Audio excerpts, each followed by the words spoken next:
Today, I am going to talk about something that's going to drastically improve your chanting skills. Because as a chanter, you want to not only know how to read the notation and understand Byzantine music, but you also, hopefully, want your voice to last a long time. You want to be chanting even when you're old, right? And you want to have a healthy voice. So that's what I'm going to talk about today. And I don't think any chanting school has taught this, has mentioned this, but it's extremely important in order to have a healthy voice that lasts for a long time. And this basically comes from the sort of Italian school of opera, basically. And it's just a very simple physiological sort of teaching surrounding the voice. It's very practical, and I'm just gonna really simplify it and put it into very simple terms, what it means, why it's taught the way it's taught, because this is something that is taught by many different professional sort of vocal teachers, singers, and stuff throughout the years. It's a very ancient sort of technique, and different people will explain it in different ways, and a lot of people get into a lot of complicated details about this sort of thing. I'm going to simplify it. I'm going to put it in very basic, simple terms and explain the sort of purpose of it and how you can use it as a chanter. So let's talk about it. So this is something called, what they would call the inhalation of the voice. In Italian, I think it's called inhalare la voce or something. And there's different ways that this is interpreted and explained. But the bottom line, basically, is this is a technique that allows you to use your voice at its most efficient capacity, wherein you don't push in an unnatural way, you don't put any strain on the voice, you don't fatigue the vocal cords, and you use the voice in the healthiest way possible so that it can have actual longevity and endurance. But before we talk about that, are you watching this as an Orthodox Christian who wants to learn Byzantine chant? Maybe you already know a little bit and you want to get into more depth with it, or maybe you don't know. Maybe you go to a parish where all they do is they use Western notation, or maybe they just read through the services, and you want to learn Byzantine chanting so you can participate in your parish in a very practical way and just implement your knowledge of Byzantine music in a practical way in your parish to help out in the music ministry. But you might be busy with school, with work, and you are not able to go to the seminary for this intensive, long study period. Maybe some of these chanting schools out there are a bit intimidating. Maybe you feel like it's something that might be too much for you to kind of commit to, but you still want to learn. If that sounds like you, then we would definitely be a good fit for you would be a good fit for my classes. So these are the type of people that I work with, Orthodox Christians who are busy, who don't have time, who are not necessarily trying to go and become professional chanters in the Patriarchate of Constantinople, patriarchal cathedrals in Greece, but you want to learn and you want to implement your knowledge in your parish. If that sounds like you, if you want to work with me one-on-one where I guide you through the process of learning to chant as I have learned, then just click the link in the description and you can schedule a free one-on-one lesson with me where I work with you personally and I kind of give you resources that are tailored to you as an individual according to your goals, and I work with you based on your schedule.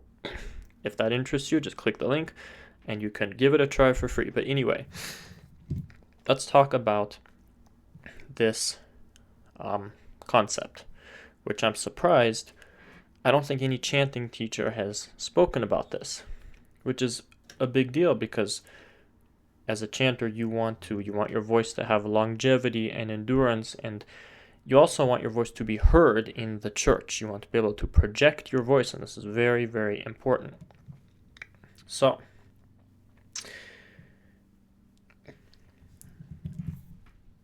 here's the thing. So this concept has been explained in different ways by many teachers throughout history. Many people will call it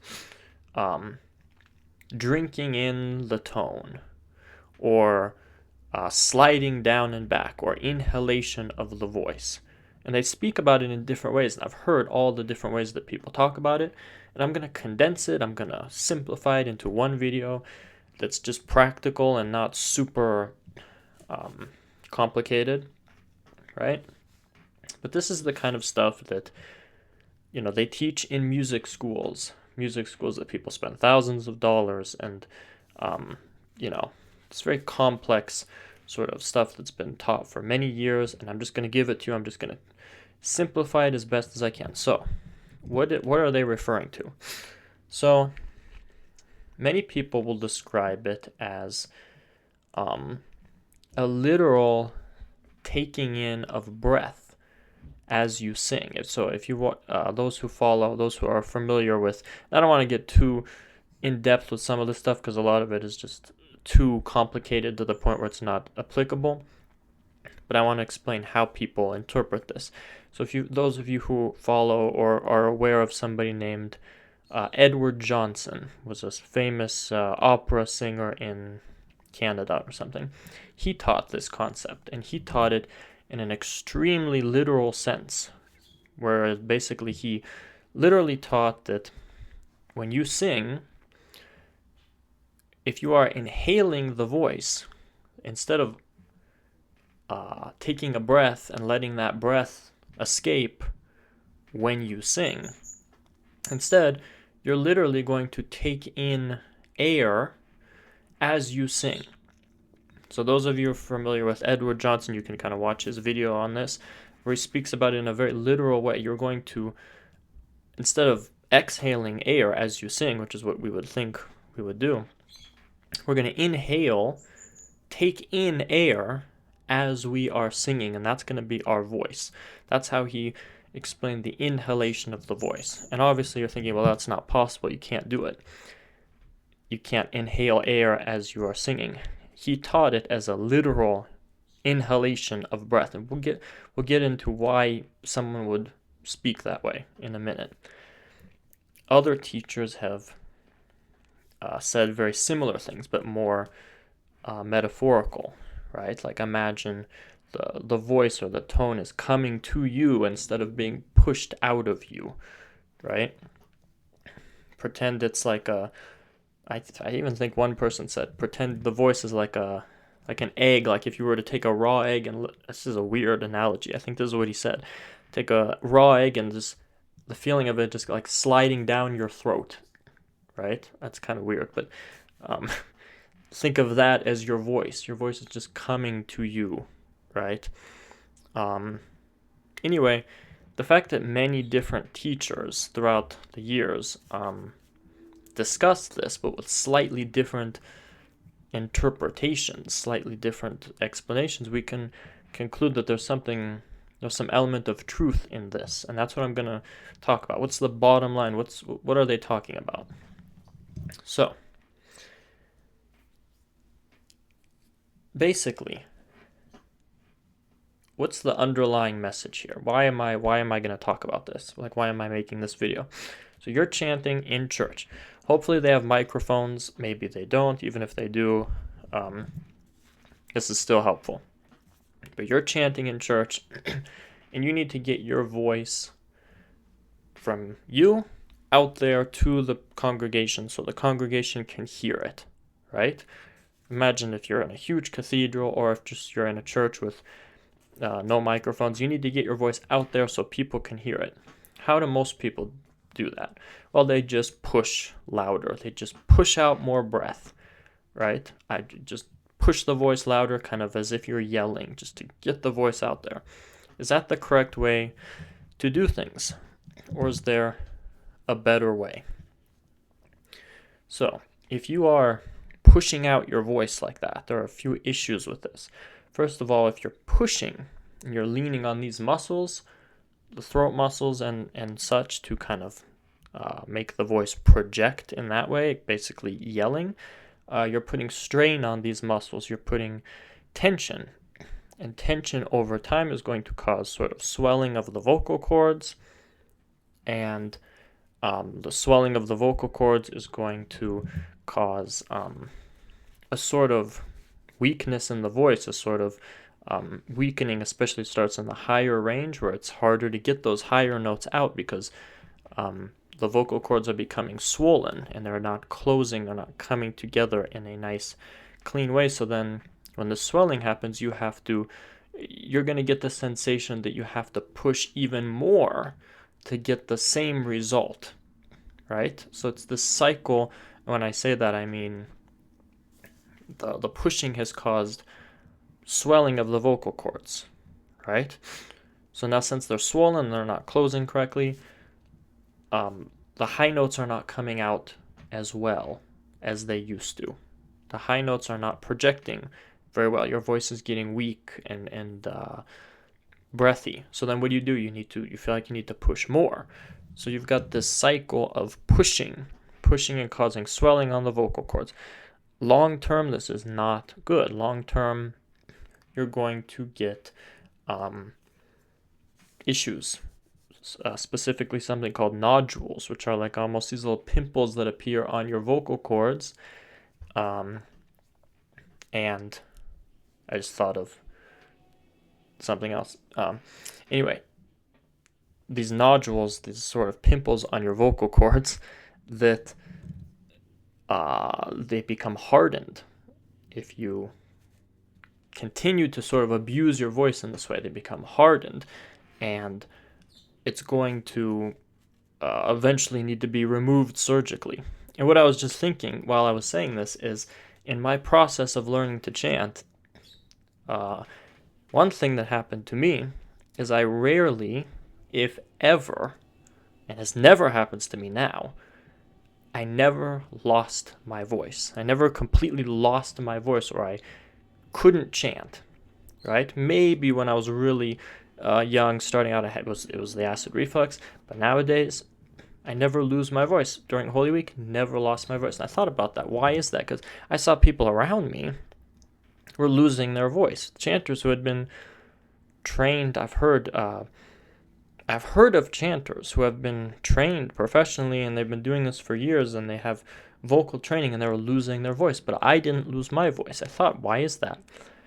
That's because I understand very well this concept. This concept is one of the first things I learned in my sort of process, and I'm just going to explain it to you very simply. So we don't want to push air. We don't want to push or lean on these throat muscles to make our sound, to make our voice project, because it's going to damage our voice. That's basically the point I'm going to try to make. And along the same lines, just the excess air, right? We take a breath to chant, just some vocal sort of physiology, whatever you want to call it. We take a breath, right, before we chant, and then that breath obviously is used for our voice. But any breath that passes through the vocal cords should be converted to sound if we're using our voice in a healthy way. Excess breath that is leaking, passing through the vocal cords, it's not converted to sound. What's happening? It's basically, you've got the vocal cords here, and they're supposed to vibrate very cleanly together. They're supposed to come together very gently when air passes through them. Not supposed to slam together or anything.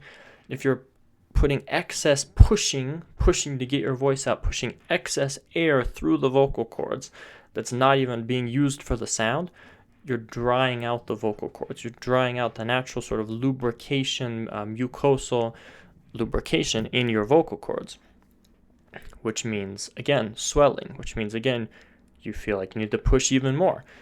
Like I said, this is not a good cycle that we want to have. So, the second problem with pushing out the voice is it destroys our sort of resonance. Resonance is that sort of pleasant sort of sound of the voice, where for chanters especially, we should have a full sound. Some chanters, some schools, a lot more full than others. But either way, we want to have a nice pleasant resonance that especially resonates in the sinus cavity area, but without coming out of the nose. And when we push out the voice and we yell and we just kind of throw the voice out there, we're essentially yelling. And when we do that, the voice does not have time to resonate properly. So it's more of a ugly yelling sound rather than a pleasant sort of musical sound. So we've established we should not push air out. We should not push our voice to yell, to get our voice from here to the congregation. So that's where this inhalation sort of thing comes into practice. How should we understand this? What does this mean, these people that teach you should be inhaling breath as you sing, or you should let the tone come to you? What does this mean? In very simple terms, it means we should not leak air when we sing. We should not leak air. What does that mean? We should not be breathy. So the whole, if I could sum up this video in one sentence, that's don't leak air, don't be breathy. I think there's like one professional sort of opera singer where somebody asked them, how do I be a good singer? And their answer was, don't sing breathy. Like, that's it. Don't sing breathy. Now, that's easier said than done. What does that mean? Don't sing breathy. Like I've said in many videos, we can't really see the muscles that are used to produce our voice. We've got the diaphragm, we've got the larynx, we've got the sinus cavities, the pharynx, the soft palate, the hard palate. We can't see any of these muscles. It's hard to have direct control over these muscles in the way that I can directly flex my bicep or something. It's different. It's more complicated than that. So what do we have to use to make this stuff kind of work together the way we want? Does it matter scientifically what's actually happening? Like one teacher said how she worked with voice specialists, doctors or something, and they put a camera down the person's throat to see the vocal cords, and she watched, and it's like to see what's happening scientifically or whatever. That's good, kind of, but what do we really want? We want the result. We want the result of a voice that is not only sounds good, but is durable, has endurance, and you can actually chant when you're 60 or 80 or whatever. So, how do we do that? We use mental images. We use mental imagery, whatever you want to call it. We can imagine things that might not actually be happening scientifically, but they produce a result in our voice. So that's basically the concept of not singing breathy, not leaking air. Physiologically, physically, what do we want to do? We want to use our voice in such a way that any excess air, we want to use our voice in a way that our breath is controlled. We take a breath, and the only breath that escapes through the vocal cords is converted to sound. In other words, no excess breath being pushed out. And we want to use our voice in such a way that that is accomplished. Our air, because we want to breathe deeply, we want to take in a lot of breath, but we want that air to be controlled and not being mismanaged and pushed out, right? And the only breath we want to be coming out is the air that's converted to sound. So we can use mental images to accomplish that, right? Because how do we actually do it mechanically? It's very difficult because, like I said, we can't see these muscles. It's hard to control these muscles, so we're going to use our brain. That's why certain teachers gave the image, the analogy, but they taught it as if it was literally happening. This analogy of you're actually taking in breath as you sing. Think about that for a second. Is it actually happening? No, but just lay that aside for a second and pretend that you take a breath to chant. And you think of that breath as if it were a car. Think of that breath that you've taken in as the gas in the car. But what's the accelerator? What's the pedal that makes the breath, that makes the voice start, that produces the voice? That is going to be, think of it as you're inhaling, you're taking in breath. This is how this guy explained it. You're taking in breath rather than pushing out breath like most people do. You're taking in, inhaling air, and that is what is producing your voice. Think of what you've done mentally now when you think of it that way.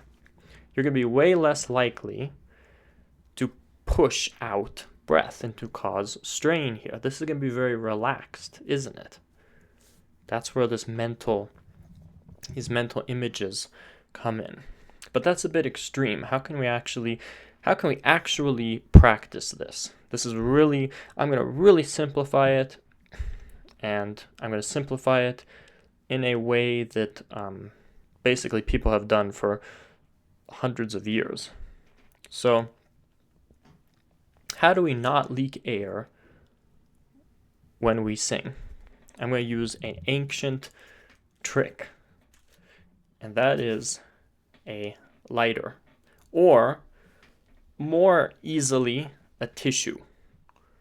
But I'm going to demonstrate the lighter, the candle flame, which is what people did for many years.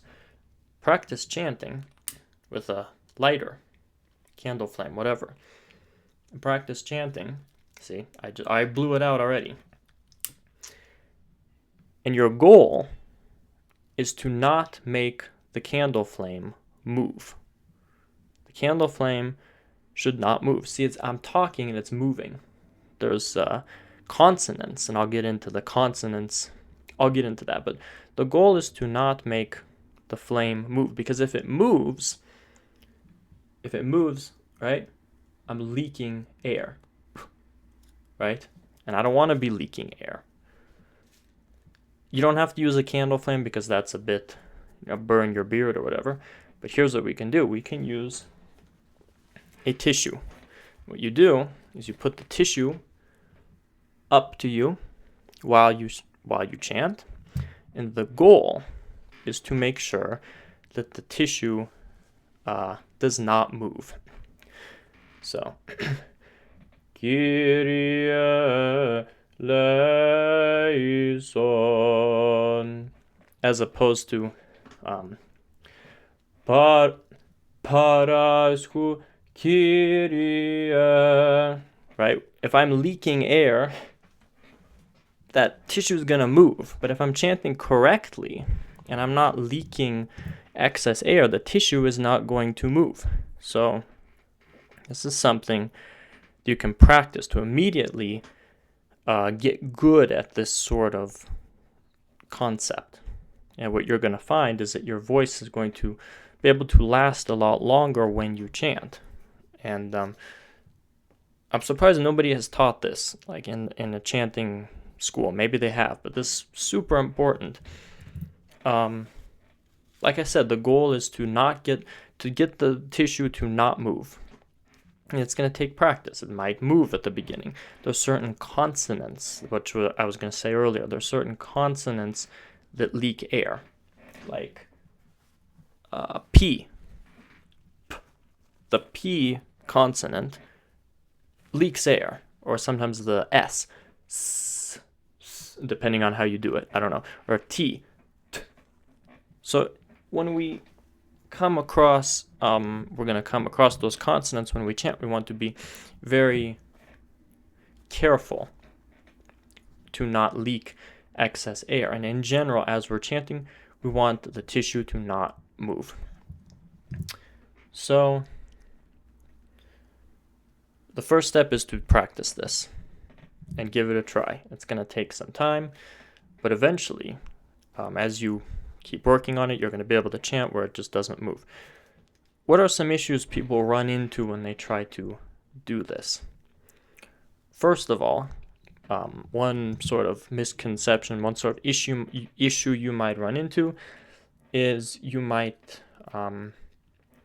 make the mistake of not using your breath support, not supporting your breath, because you get it confused with pushing. You think, I don't want to push, so you might make the mistake of not engaging your diaphragm at all, and that's not true. That's incorrect, right? We don't want to. When I say don't push, I mean don't push with your throat muscles. Don't yell.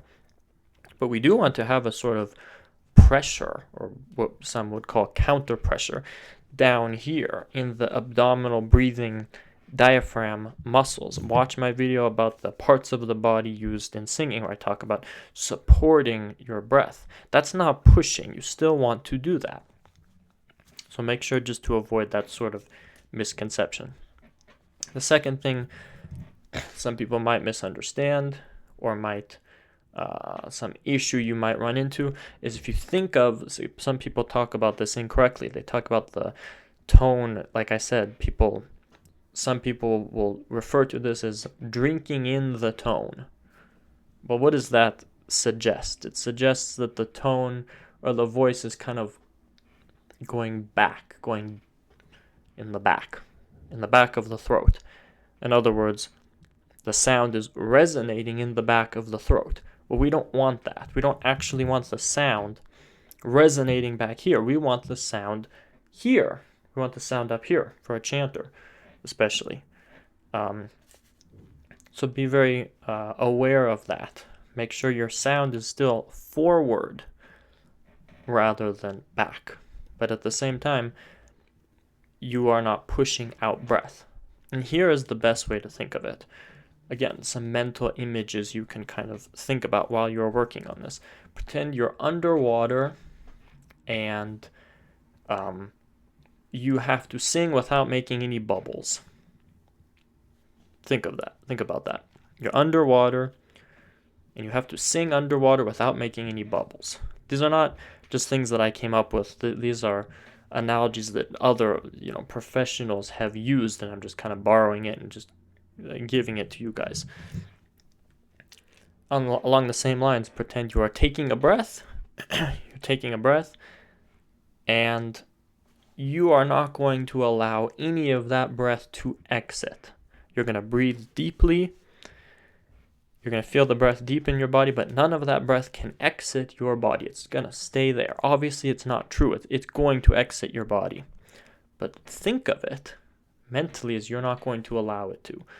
In other words, what that means from a physical perspective is the only breath that is going to be exiting is going to be coming up through the vocal cords and producing your sound. That's it. So, now this is borrowed. I did borrow this from sort of the opera sort of space. And why did I do that? Is it because chanting sounds like opera? No, it's very different. But what did I explain here? Just a simple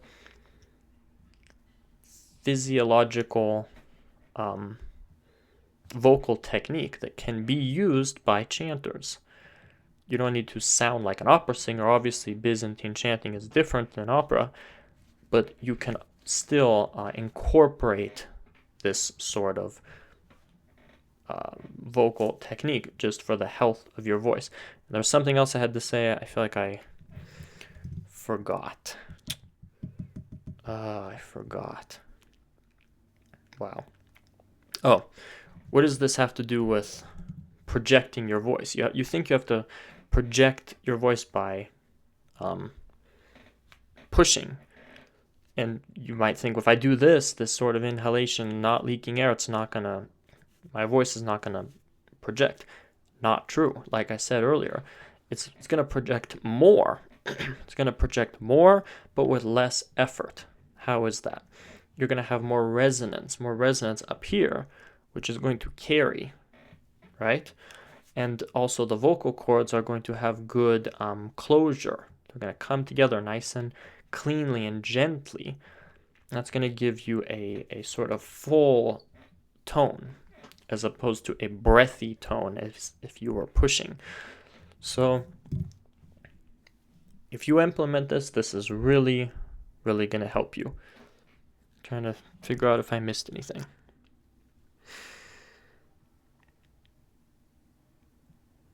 I guess also don't lock your breathing muscles. Don't think to yourself, I want to make sure I don't leak air, and then as a result you kind of tense up, kind of lock your breathing muscles. You don't want to do that. You want to have breath support, which is basically, the Italian word is appoggio, which actually means to lean. You want the sensation of leaning the breath on your diaphragm, but the diaphragm should not be hard as a rock. You're doing it wrong then. It should be taut, T-A-U-T, like a tennis racket. You should be able to poke it and it should give a little bit, but it should also be engaged. Watch the video I made about the parts of the body used in singing. And the reason this works so well, what do you think opera singers use in their sort of opera stuff to sing these super high notes correctly without damaging their voice? They need a method to do it correctly, right? Because otherwise their voices would be ruined with all the dramatic sort of things they sing. So that's how you know this works, right? You know that something works, especially when a lot of different people talk about it in a sort of various different ways, but kind of the main idea is the same. You know there is some truth to it. So practice this, implement this with the tissue, and you will see huge results. I hope this was helpful. Share this video with somebody who you think would benefit from it. God bless you.